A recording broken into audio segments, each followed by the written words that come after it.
Bonjour et bienvenue à l'émission. Comme promis, on est dans les entrepôts des éditions Gladius. J'espère qu'on va prendre un petit temps pour jouer à des jeux, mais aussi on va s'entretenir avec Marc Fournier.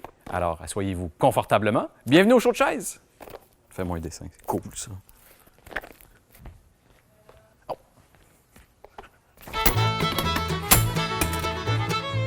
C'est cool.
Marc, merci de nous recevoir dans ton labyrinthe. Ça me fait plaisir, ça me fait plaisir. C'est le prochain jeu que vous allez développer. Retrouvez-vous dans l'entrepôt. Chercher trouve dans l'entrepôt, c'est une bonne idée. Mais donc là, c'est ça, c'est votre nouvel emplacement. En 93, ça ressemblait pas à ça. Hein? Oh non, 93, ça a débuté dans un sol de maison. Okay. Fait qu'on est loin du 40 000 pieds d'entrepôt aujourd'hui. J'ai l'impression que beaucoup d'entreprises commencent dans un sous-sol ou dans un garage. Ça a commencé comment pour toi?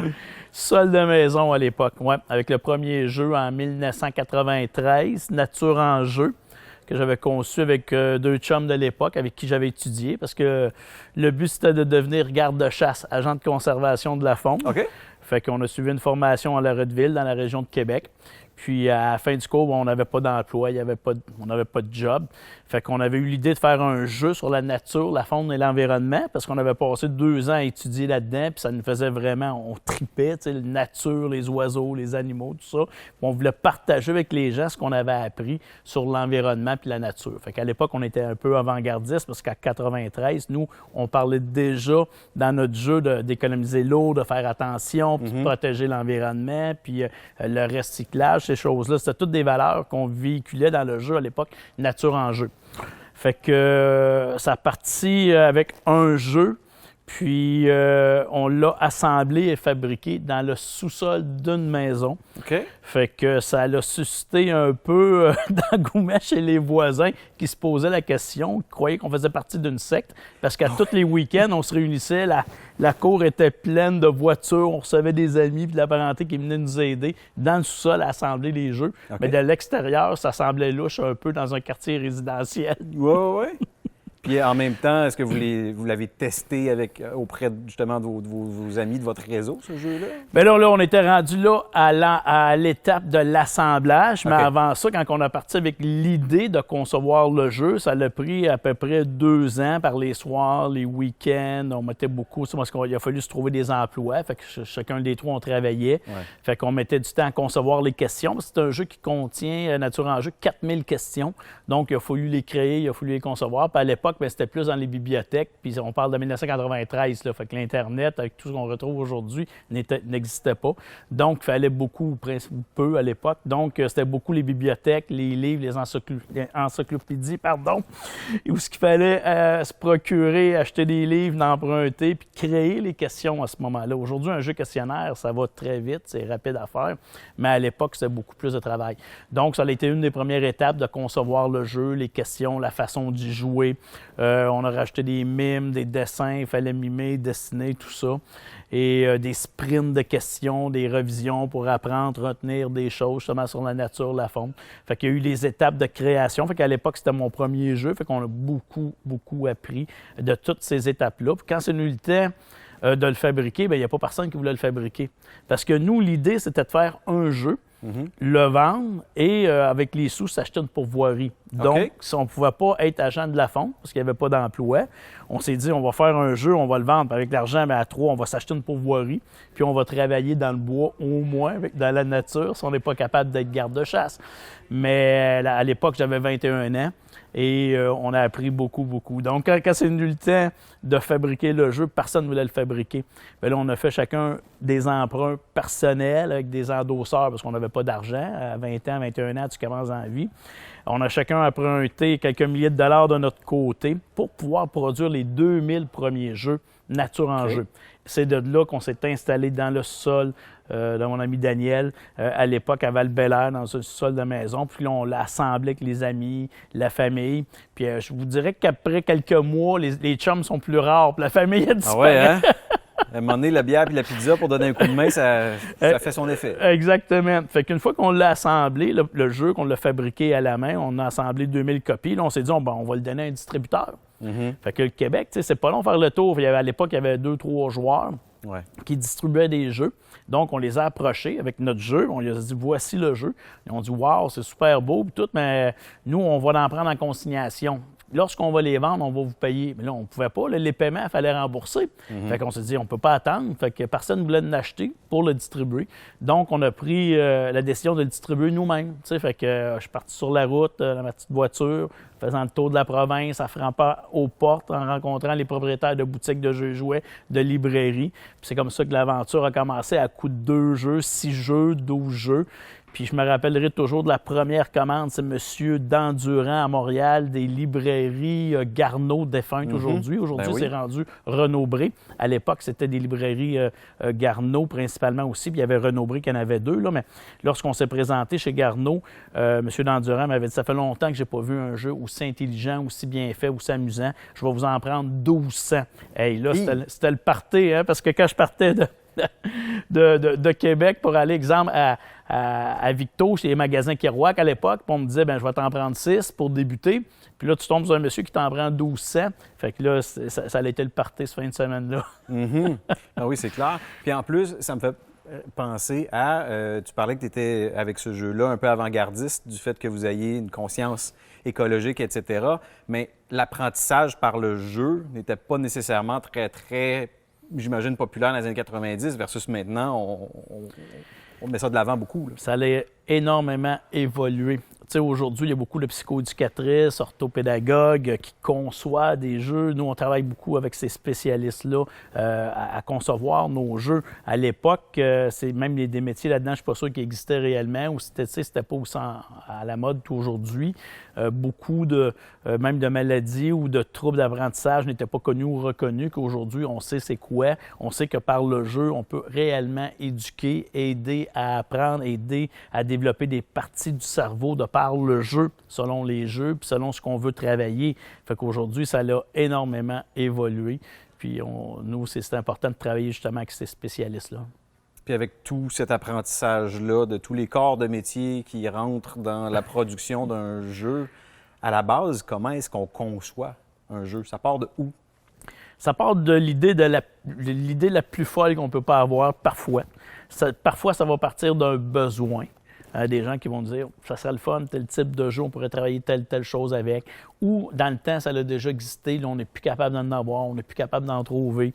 Ça peut partir d'un rêve, d'une idée, souvent d'une passion. Souvent, les concepteurs qui nous approchent, les exemples les plus classiques, beaucoup de gens qui aiment le golf, qui vont nous arriver avec un jeu sur le golf, il y a un amateur de hockey, un jeu sur le hockey, bon, etc. Donc, on parle d'une passion, on parle d'un besoin. Souvent, c'est des gens qui c'est rattaché à leur métier. Quand on parle de psychoéducatrice, orthopédagogue ou neuropsy, bien, eux vont créer parfois des jeux pour aider à travailler avec les enfants. Donc, ça part vraiment de partout. Ce qu'il faut savoir, c'est que l'idée, c'est 1% du travail. Après ça, le travail commence. Oui, c'est ça, parce qu'il y a des jeux de cartes, il y a des jeux de table, il y a des jetons, des dés. Ça arrive où dans le processus, ça, là? C'est le fun, en bout de ligne, quand tu as le jeu, quand tu joues, mais comment est-ce que tu as déterminé que il va y avoir un jeu, mais il va y avoir des cartes aussi? Ah, puis on va rajouter des dés. Y a-tu comme des modèles de base? Il n'y a pas réellement de modèle. C'est sûr, si on dit on veut faire un jeu de dés, bon, on va partir avec des dés. Qu'est-ce qu'on peut rajouter comme règle? C'est beaucoup essai-erreur. C'est l'intérêt que le jeu va solliciter. Tu sais, si on fait un jeu et que les gens aiment y jouer, c'est correct, mais c'est pas assez. Qu'est-ce qui fait que ça va être trippant, que tu vas vouloir rejouer une partie immédiatement ou aller emprunter le jeu ou aller te le procurer parce que tu as réellement aimé ça? Pour arriver là, c'est beaucoup d'essais, beaucoup de tests, d'amélioration. Fait que tu écoutes, tu prêtes le jeu, puis des fois, tu sais, il ne faut pas que tu parles, il faut que tu laisses aller les gens, à lire eux-mêmes les règlements. Puis ça, personne ne veut lire les règlements, surtout aujourd'hui, on veut commencer à jouer, puis on checkera après, ou on ne veut pas les lire. Si on a une question, on va s'y référer. Exactement. Mais dans le processus, c'est important, ça, de prendre le temps, puis d'observer, puis d'écouter, puis de voir les gens s'ils vont bien comprendre, comment est-ce qu'ils l'ont interprété, ce qu'ils vont avoir du plaisir, puis d'écouter les commentaires. Je ne dis pas de tout changer, mais s'il y a 10 personnes qui vont le tester, puis vous en avez 7 qui vous suggèrent la même chose ou qui accrochent au même point, c'est sûr que vous avez un problème. Vous devez le résoudre à ce moment-là. Fait que essai, erreur, on s'en sort pas. Avez-vous des salles de test ici? Des employés qui font juste jouer toute la journée? Pas encore. Je te dirais qu'on a beaucoup de monde à l'externe ou que les employés, on va apporter le jeu à la maison ou on va se réunir dans la salle de conférence, sans nécessairement avec des salles pour ça, avec des miroirs, pour faire de l'observation. On n'est pas là, on n'a pas besoin de ça dans notre domaine. C'est vraiment de le jouer tout simplement. Ça peut être... à l'époque, lorsqu'on va pouvoir retourner dans des restos ou dans des bars ou des endroits où on peut se réunir, sortir le jeu, le tester à la maison, chez des amis, comme je disais, le prêter, puis les gens vont remplir des formulaires. Souvent, on est allé dans des écoles, dans des classes, on connaît des enseignants, des enseignantes, on arrive dans la classe, on sort le jeu, on l'anime ou l'enseignante l'anime, et nous, on observe, on prend des notes. Est-ce qu'il y a des modes dans le jeu? Énormément. Comme cette année, par exemple, tout ce qui est jeu d'évasion depuis 2 ans à peu près, les fameux escape rooms, où vous avez 1 heure pour trouver la solution pour vous évader. Présentement, c'est très, très, très populaire. Il y a des vagues. Il y a quelques années, les jeux de dés ont été très, très populaires. Vous avez des classiques comme le Yum qui va toujours demeurer, qui, soit dit en passant, est une invention québécoise qui date maintenant de 60 ans. Le Yum, qui est un des plus vieux jeux commercialisés québécois et même canadiens, peut-être que je vous dirais, qui date là, de 60 ans, là, autres les fameux jeux d'échecs et dames, on s'entend. Fait qu'il y a des classiques de même qui vont demeurer, mais au travers de ça, après ça, des années 80, beaucoup les jeux questionnaires étaient très populaires. Là, ça revient, c'est des classiques qu'on va toujours utiliser, mais il y a des vagues, il y a des modes réellement, des types de jeux parfois qui vont se démarquer, mais les classiques vont demeurer. Mais tu parles d'un jeu comme Yum qui a un certain âge, si on veut. Est-ce qu'il y a des moyens de rajeunir un jeu, de le ramener un petit peu à la mode? C'est certain qu'au fil des ans, on a rapetissé beaucoup les boîtes. Parce que pourquoi? Les tablettes des commerçants ne sont pas élastiques. Puis les grosses boîtes qu'on retrouvait autrefois, des fameux Monopoly ou les premiers gangsters qu'on a fait il y a 20 quelques années, aujourd'hui, les boîtes ont beaucoup rapetissé. Ça, c'est une tendance. Toutes les compagnies partout un peu sur la planète, les grosses boîtes d'autrefois, pas juste dans le domaine du jeu de jouet, mais principalement dans le domaine du jeu de jouet, sont toujours portées à rapetisser. Ça, c'est une chose, le format. Après ça, oui, on va rajeunir, comme par exemple, là, pratiquement 15 ans, on avait sorti La ferme de Foin-Foin. Mais à l'époque, les dessins, les gens disaient « Wow, c'est tellement beau, on pourrait juste acheter la boîte vide. » Puis, tu sais, ça me donne envie de l'acheter. Mais aujourd'hui, pratiquement 20 ans plus tard, ça a évolué, donc on doit redessiner certains jeux aussi, en plus de retravailler sur le format. Oui, il y a des belles améliorations à faire évoluer un jeu. Le Joe Crummy a changé de boîte, je ne sais pas combien de fois. On a même retravaillé les règlements après 20 ans quasiment d'existence pour les améliorer, parce que les auteurs qui viennent nous voir, souvent, ça fait 10 ans qu'ils vendent le jeu comme ça, mais tu te mets à le relire, tout ça, puis tout, oups, bien, il y a des petites améliorations qu'on peut quand même y reporter, refaire des dessins, changer les visuels, rajouter des cartes, faire des petits bonus. Fait que oui, ça évolue beaucoup. Puis le Yum, l'an dernier, on a sorti le Yum Extra, qui est beaucoup plus stratégique, beaucoup plus, je dirais, challengeant que le Yum régulier. Donc, c'est comme une évolution du Yum, tout simplement. Puis là, souvent, avec les jeux qui sont très populaires, on va faire des versions juniors, des deuxième éditions ou autres là, qu'on peut adapter. Parce que des fois, il y a certains jeux qui ont des règlements qui sont un peu élastique, parce que tu vas dans 2 foyers différents avec le même Monopoly, puis là, si tu arrives sur telle case, j'ai 500$, mais non, pas chez nous. La chicane un peu poignée. Je dis souvent qu'un bon jeu, créer de l'émotion. Des fois, ça peut être de la frustration, puis tu es sur le bord de t'ostiner, puis tu sens la tension monter. Il ne faut pas que ça dégénère, mais un bon jeu se doit de créer de l'émotion. Puis oui, d'une place à l'autre, souvent, on a nos propres règlements. Les jeux de toc en sont un très bon exemple. On a commercialisé Gladius il y a à peu près 6-7 ans, le jeu de la boulette. Mais ça, c'est un grand classique que tout le monde joue. Mais partout au Québec, chacun selon les régions, Saguenay-Lac-Saint-Jean le joue à sa façon. La région de l'Estrie d'une autre façon. Montréal aussi. Fait que nous, on a repris les règlements d'un peu partout. Hey, c'est pas de même ça marche, c'est pas de même comme ça. Mais on a fini par faire un règlement qui était plus général, si on peut dire. Puis on a commercialisé ce jeu-là qui est super simple, mais qui est un jeu de party super amusant. Donc, des fois, c'est pas des choses très compliquées. Un des premiers jeux qu'on a eu qui a fait fureur, là, à pratiquement 20 ans encore, c'est « Invente pas une histoire ». Puis le but, c'est d'inventer, de créer, d'imaginer des histoires, seul ou en groupe, peu importe, mais c'est très simple comme concept, mais c'est très bon, très efficace. On peut travailler plusieurs choses avec les enfants, mais c'est un jeu super amusant également, tout dépendant de comment ça va virer. Il n'y a jamais une partie qui est pareille d'une fois à l'autre. Oui. Ça aussi, c'est comme un gangster. Selon les décisions que vous allez prendre, lorsque vous allez jouer, la partie, le résultat peut changer à chaque fois. Donc, c'est des petits plus, des petites façons de faire qui upgrade le jeu, si je peux dire ici. Mm-hmm. Mais le jeu de société a quand même assez évolué, mais il a aussi bougé de génération en génération. Je pense que pendant un bout de temps, les jeux visaient beaucoup plus peut-être les plus jeunes générations, mais maintenant, les générations des trentenaires, des quarantenaires vont se faire des soirées-jeux, puis ça prend des jeux adultes aussi. V'là bien des années, on pouvait trouver des gens qui disaient « Ah, moi, les jeux de société, j'aime pas ça. Mm-hmm. » Mais aujourd'hui, avec la diversité de toutes les gammes différentes qui existent de jeux de société, il y a un jeu à quelque part que vous allez aimer, c'est certain. T'sais, le choix aujourd'hui, oui, ça a beaucoup évolué. On est loin des fameux jeux Monopoly de l'époque, qui est encore un bon classique, mais ça a beaucoup changé, beaucoup évolué. Puis selon le type de jeu que vous aimez, c'est certain que vous allez en trouver un quelque part. Puis, donc, comme on disait, ici, on est dans l'entrepôt. Un peu plus loin, là-bas, il y a une espèce de chaîne de montage. Mais tout ce qui est morceaux, pièces, cartes, tout ça, est-ce que c'est vous qui les faites? Gladius, on a été longtemps 100% Québec à l'époque. Tous les jeux sont conçus au Québec. À l'époque, 100% de notre production était fabriquée en plus au Québec. Ça, c'est encore notre fierté aujourd'hui. Par contre, aujourd'hui, je vous dirais, c'est peut-être 60-40. Il y a des jeux qu'on a évolués, nous aussi, qui ont beaucoup de pièces de plastique, des petits morceaux, de l'électronique, qu'on n'a pas le choix d'aller en Chine pour certains produits. Mm-hmm. Par contre, on est toujours la compagnie qui fabrique le plus de jeux made in Canada. Puis ça, pour nous, c'est une fierté de pouvoir toutes les concevoir au Québec, puis encore de fabriquer la majorité de nos jeux chez nous. Ça fait partie des valeurs de l'entreprise. Puis ça vous prend quand même une équipe pour coordonner tout ça, parce que oui, il y a de la conception du jeu, mais ensuite, justement, pour toutes ces pièces-là, il y a des gens qui les designent, il y a des gens qui passent les commandes. Ça ressemble à quoi, mettons, les tentacules de Gladius? Bien, présentement, Gladius, on doit approcher de 40 employés.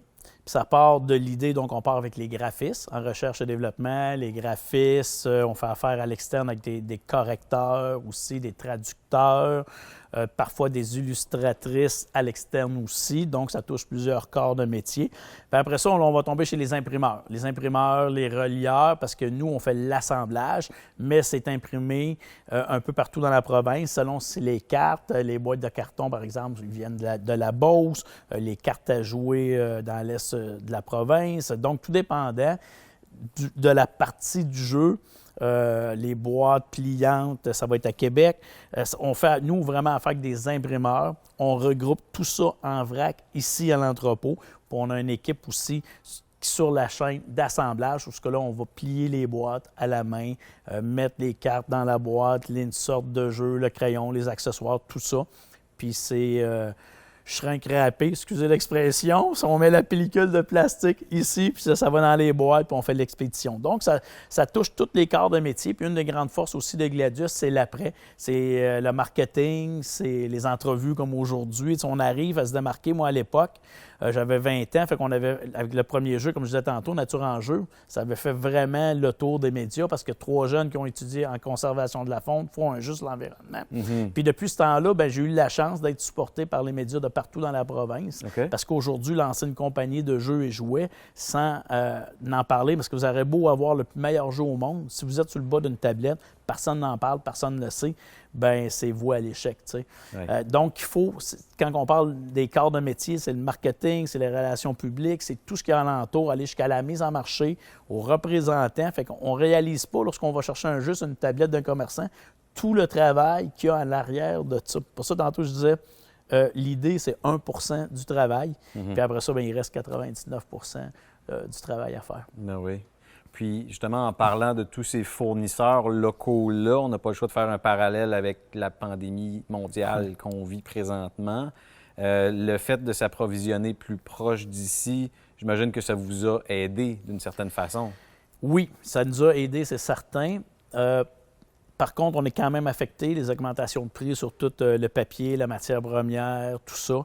Mais les délais ont rallongé, mais oui, parfois, on était capable de faire des jeux en 30 jours. Là, mettons que ça a doublé, fait que ça nous prend plus 2 mois au lieu d'1 mois, ce qui est encore excellent parce que tout ce qui provient de Chine peut prendre 4 à 6 mois de délai. Fait qu'on a un gros avantage à fabriquer chez nous. Puis oui, fabriquer au Québec, mais il ne faut pas être plus cher que la compétition.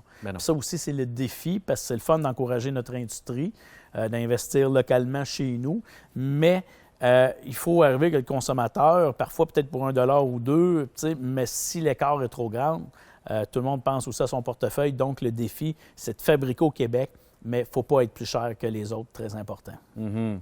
Puis, si on reste toujours dans cet aspect pandémique-là, est-ce que ça a eu un effet aussi sur le consommateur, du sens que justement les bars à jeux sont fermés, on ne peut plus recevoir? Donc, y a-t-il des jeux plus familiaux, admettons, qui ont été plus populaires? L'industrie du jeu et du jouet en général est excellent. C'est sûr que ça a amené beaucoup de changements les premiers mois. Tout ça, bien là, tous les employés quittent, s'en vont chez eux. Là, tu te retrouves 2-3 à tout faire un peu, à regarder qu'est-ce qu'on va faire. On est obligé de fermer tout ça. On a des jeux en production, il y a des jeux qui arrivent, il y a des jeux qui sont en train de s'imprimer. Fait que ça a été un gros défi, une bonne adaptation. On a quand même une très bonne équipe. Fait que les employés ont vraiment très bien collaboré. Toute la R&D, on continue à travailler à distance, chacun à la maison. Puis l'impact que la pandémie a eu sur les jeux de société, on fait partie des entreprises vraiment choyées qu'on s'en est quand même très bien sortis parce que les gens étaient à la maison. Bien, il n'y avait plus rien à faire. On se disait, enfermez-vous, restez chez vous. Donc, lecture, jeu. Fait que les ventes de jeux ont vraiment explosé. Où ce que c'est arrivé dans la deuxième partie, un peu, où ce qu'on ferme, on réouvre, tout ça. À un moment donné, le gouvernement ont dit, bien, plus d'achats, ils ont fermé les sections. Mais on veut que les gens restent à la maison, mais on ne veut pas qu'ils s'achètent de livres ni de jeux dans leurs marchands locaux, mais oui, sur Amazon et à l'extérieur du pays. Donc ça, je trouve que c'est pas encourager nos entreprises. C'est un peu pour une prochaine fois, en supposant qu'on va souhaiter que ça n'arrivera plus. Effectivement. Par contre, que de laisser aux gens, si tu veux encourager les gens au moins à rester à la maison, bien, permettez-leur de se procurer des jeux et des livres. C'est quand même un minimum. Mais il y a eu quand même des initiatives, un peu comme le panier bleu, par exemple, là, qui a sûrement aidé au fait de justement mettre l'accent sur les produits locaux et le divertissement local aussi. Oui, il y a eu au travers de ça des belles initiatives du genre, mais lorsqu'ils ont refermé la deuxième fois, ils ont fermé même les plus grandes surfaces ne pouvaient pas vendre du jeu. Ce que les gens ont fait, ils les ont achetés sur Amazon. Mais c'est pas nécessairement d'encourager aussi nos boutiques qui ne pouvaient pas en vendre. Tout ça parce qu'on se disait, vous pouvez juste vendre l'essentiel. Jeux et livres ne font pas partie de l'essentiel. Mais à ce moment-là, c'est sûr que les gens s'en sont quand même procurés beaucoup, mais des États-Unis. Oui. Mais sinon, il y aurait peut-être moyen de développer un partenariat avec Zoom, développer un jeu qui se joue juste sur Zoom avec eux autres. Bien, il y a eu beaucoup de gens qui ont été très créatifs, qui ont adapté. Nous autres, on sait que nos fameux drames et enquêtes. Fait que les gens envoyaient les invitations, se déguisaient à la maison, puis par écran, via Zoom ou d'autres plateformes, ont utilisé ces jeux-là. Les jeux « Tu préfères quoi » aussi ont été très utilisés. On a plusieurs jeux qui se sont joués et adaptés. Les gens ont été très créatifs. Puis ils nous ont donné beaucoup d'idées qu'on a mis sur notre site Internet aussi pour adapter certains jeux pour pouvoir le jouer justement à distance. Oui. Et puis justement, avec le déconfinement qui s'en vient, ça ressemble à quoi là, le 2021 pour l'industrie du jeu de société? C'est très dur à dire parce que il y a beaucoup de coûts qui ont augmenté. La matière première, les délais aussi au Québec, à l'étranger, tout ça. Fait que les commerçants, est-ce qu'on va être encore confinés à nouveau? Est-ce qu'on ne saura pas? Il faut donner des commandes très tôt si on va avoir les produits, les jeux. Fait qu'on... C'est difficile à dire l'avenir pour cette année. C'est bien parti, malgré qu'il y a des mois qu'on a encore été fermés, tout ça. Fait qu'il y a des mois qui sont beaucoup plus difficiles. Mais en général, je pense qu'il faut être confiant. Puis je pense qu'on va quand même avoir une bonne année dans l'industrie du jeu et du jouet. Mm-hmm. Puis sans trop dévoiler de scope, avez-vous comme des jeux qui sont comme en conception puis qui vont sortir bientôt? Bien, on a plusieurs jeux. On en a encore une vingtaine. Sous la table, il y a toujours des jeux en développement. T'sais, on a sorti il n'y a pas si longtemps un Bolobos avec le réseau Énergie qui va très, très bien. Puis je vous dirais qu'avec peut-être un certain Billy Tellier, avec C'est quoi Montréal, des jeux de charade, ces choses de même, ça pourrait peut-être être une belle nouveauté qui va apparaître, une autre belle association de Gladius avec un partenaire. OK. Bon, mais on va garder l'œil ouvert pour ça. Puis sinon, en terminant, mettons, là, je te dis, Marc, dis-moi, selon toi, c'est quoi le jeu parfait? C'est quoi le jeu parfait? Le jeu parfait, c'est un jeu qui va vous faire sourire, qui va vous faire rire, qui va vous frustrer un peu. Puis un jeu parfait pour moi, bien, il faut que je gagne à la fin. Oui, ça vient avec ça.